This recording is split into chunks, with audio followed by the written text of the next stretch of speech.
Ranking Member Brown, members of the committee. Thank you for the opportunity to speak with you today. My name is Peter Van Valkenburg, and I'm the Director of Research at Censor, an independent nonprofit focused on the public policy issues affecting cryptocurrency and public blockchain networks. What is Bitcoin? Bitcoin is the world's first cryptocurrency, and it works because of the world's first public blockchain network. What does Bitcoin do? It's simple. It lets you send and receive value to and from anyone in the world using nothing more than a computer and an internet connection. Now, why is it revolutionary? Because unlike every other tool for sending money over the internet, it works without the need to trust a middleman. The lack of any corporation in between means that Bitcoin is the world's first public digital payments infrastructure.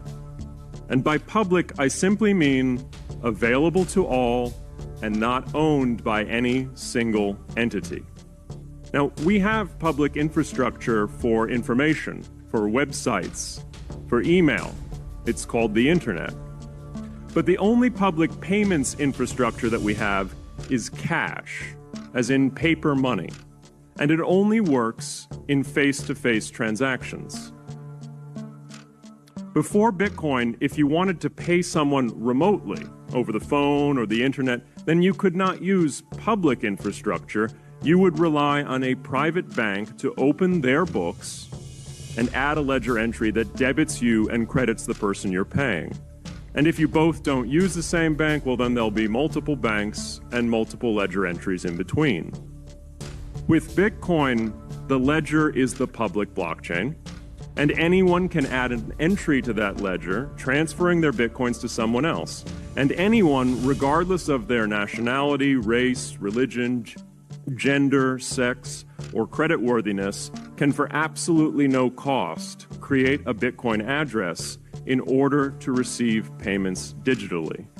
Bitcoin is the world's first globally accessible public money. Is it perfect? No. Neither was email when it was invented in 1972. Bitcoin's not the best money on every margin. It's not yet accepted everywhere.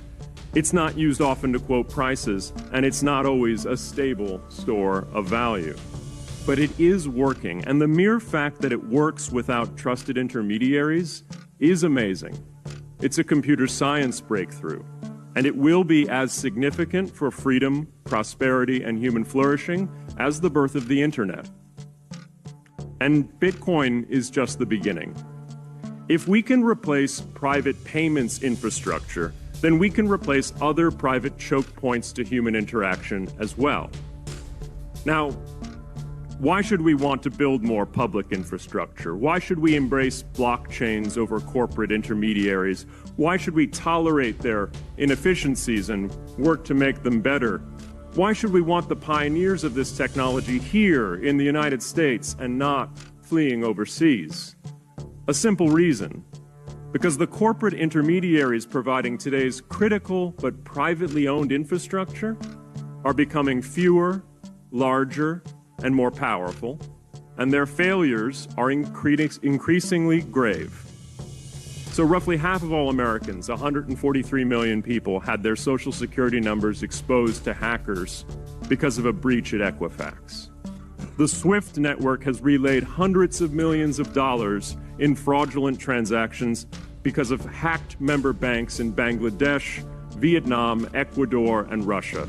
The FBI suspects now that the largest of these hacks was perpetrated by North Korea. Corrupt, low-level employees at an Indian bank, Punjab National, were able to fraudulently certify SWIFT messages, stealing $1.8 billion. It's the largest electronic bank robbery in history. In fact, it's the largest bank robbery in history. In October 2016, an estimated 1.2 million internet-connected devices were hacked and turned into a botnet that for several hours made prominent websites unavailable across Europe and North America, including CNN and Fox News, the New York Times, and the Wall Street Journal. Increasingly, physical machines are being connected to the internet to augment their capabilities. They're wired through servers that are owned and maintained by private and trusted intermediaries, the so-called Internet of Things. Pacemakers from St. Jude's Hospital have been hacked. Baby monitors from TrendNet have been hacked. And Jeeps from Jeep have been hacked to the point where they can be remotely commandeered and driven off the road. Now, those vulnerabilities are inescapable in systems that have single points of failure.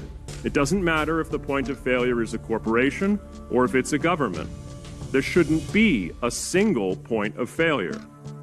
Similar choke points existed before the internet. If you wanted to deliver a message, you'd have to go through one of 3 television broadcasters or a handful of newspapers. Private corporations are essential, but no critical infrastructure should rely on 1 or 2. The internet removed single points of failure in communications infrastructure and ushered in a wave of competition among new media corporations building on top of its public rails. Blockchains can similarly disintermediate critical payments and IoT infrastructure.